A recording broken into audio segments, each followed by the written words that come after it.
അധികാരത്തിലേറി 1.5 മാസം തികയും മുമ്പ് പാർട്ടിയിലും മുന്നണിയിലും ഒറ്റപ്പെട്ട് മുഖ്യമന്ത്രി വി.ഡി. സതീശൻ. മദ്യനയത്തിൽ കൈപ്പൊള്ളിയ സതീശനെതിരെ നേരത്തെ ഒപ്പം നിന്ന പാർട്ടിയിലെ മുതിർന്ന നേതാക്കളും രംഗത്തെത്തി. പാർട്ടിയിലും മുന്നണിയിലും ചർച്ച ചെയ്യാതെ ഒറ്റയ്ക്ക് തീരുമാനങ്ങൾ എടുക്കുന്നു എന്നതാണ് ഉയരുന്ന പ്രധാന വിമർശനം. നയപരമായ കാര്യങ്ങളിൽ ഉൾപ്പെടെ പാർട്ടിയിൽ യാതൊരു കൂടിയാലോചനകളുമില്ലാതെയാണ് മുഖ്യമന്ത്രി തീരുമാനങ്ങൾ എടുക്കുന്നത് എന്നതാണ് പ്രധാനപ്പെട്ട വിമർശനം. മദ്യനയം ഉൾപ്പെടെയുള്ള വിഷയങ്ങളിൽ ഏകാധിപത്യപരമായ നിലപാട് സ്വീകരിച്ച് വി.ഡി. സതീശൻ മുന്നോട്ടു പോകുന്നതാണ് നേതാക്കളെ ചൊടിപ്പിച്ചത്. മുഖ്യമന്ത്രി തർക്കത്തിലടക്കം സതീശനൊപ്പം നിന്ന നേതാക്കൾ ഇതോടെ സതീശനെതിരെ രംഗത്തെത്തുകയും ചെയ്തു. സർക്കാരിന്റെ നിലപാടിനെതിരെ രൂക്ഷ വിമർശനവുമായി ആദ്യമെത്തിയത് മുതിർന്ന നേതാവ് വി.എം. സുധീരനാണ്. തീരുമാനത്തിൽ നിന്ന് മുഖ്യമന്ത്രി വി.ഡി. സതീശൻ പിന്മാറണമെന്നും UDF-മായി മുന്നേ ചർച്ച ചെയ്ത് തീരുമാനിക്കണമായിരുന്നുവെന്നും സുധീരൻ പറഞ്ഞു. കാരണവശാലും ബജറ്റ് പ്രപ്പോസൽ വയ്ക്കുമ്പോൾ ഈ മദ്യവ്യാപനത്തിന് അവസരമൊരുക്കുന്ന ഒരു തീരുമാനം പോലും ഉണ്ടാകാൻ പാടില്ലാത്തതാണ്. അതിൻ്റെ അടിസ്ഥാനത്തിൽ കൃത്യമായൊരു തീരുമാനം ഈ നിയമസഭാ സമ്മേളനത്തിൽ തന്നെ പറഞ്ഞിരുന്നെങ്കിൽ ഏറ്റവും നന്നാകുമായിരുന്നു.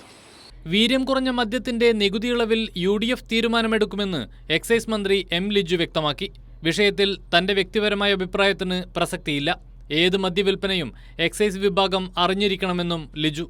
ഒരു ഇത്രയും പ്രധാനപ്പെട്ട ഒരു പൊതുമേഖലാ സ്ഥാപനം ഒരു ദിവസം തന്നെ ലക്ഷക്കണക്കിന് രൂപയുടെ വരുമാനം സർക്കാരിന് തരേണ്ട ഒരു സ്ഥാപനത്തിന്റെ ഉൽപ്പാദനം നിലച്ചത് ഗൗരവതരമായിട്ട് തന്നെയാണ് സർക്കാർ കണക്കുകൂട്ടുന്നത്. വ്യക്തിപരമായി മദ്യപാനത്തിന് ഞാൻ എതിരാണ്, അല്ലെങ്കിൽ ലഹരിയുടെ വ്യാപനം കുറയ്ക്കുക എന്നുള്ളതാണ് ലക്ഷ്യം. പക്ഷെ ഒരു സ്ഥാപനം ഇവിടെ ഉള്ളപ്പോൾ അതിനെ കാര്യക്ഷമമായി നടത്തണം. ഇവിടെ കൃത്യമായ ഉൽപ്പാദനം നടക്കണം. ഉൽപ്പാദിപ്പിക്കുന്ന കാര്യങ്ങൾക്ക് ഗുണനിലവാരം ഉണ്ടാകണം. ഇതെല്ലാം ഉറപ്പുവരുത്തേണ്ട ബാധ്യത സർക്കാരിനുണ്ട്. തീർച്ചയായും ഉറപ്പ് വരുത്തുക തന്നെ ചെയ്യും.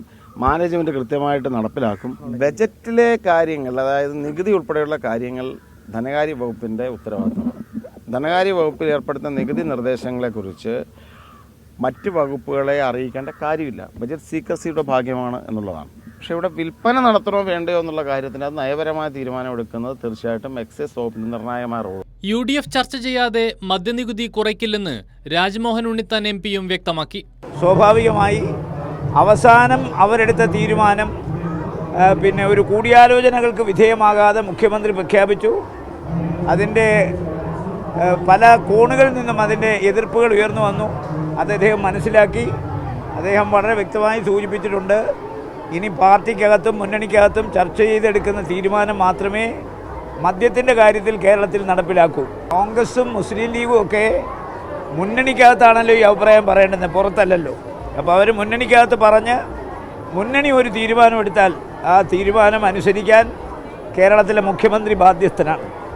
എല്ലാം മുഖ്യമന്ത്രി തീരുമാനിക്കുന്ന നിലയിലേക്കുള്ള പ്രവർത്തനങ്ങളാണ് നിലവിൽ വി.ഡി. സതീശന്റെ ഭാഗത്തുനിന്ന് ഉണ്ടാകുന്നത്. ഇതിൽ വിവിധ വകുപ്പുകൾക്കും അതൃപ്തിയുണ്ട്. പിന്നാലെയാണ് വിഷയത്തിൽ കടുത്ത വിമർശനവുമായി മുതിർന്ന നേതാക്കളും രംഗത്തെത്തുന്നത്. കൈരളി ന്യൂസ്, തിരുവനന്തപുരം.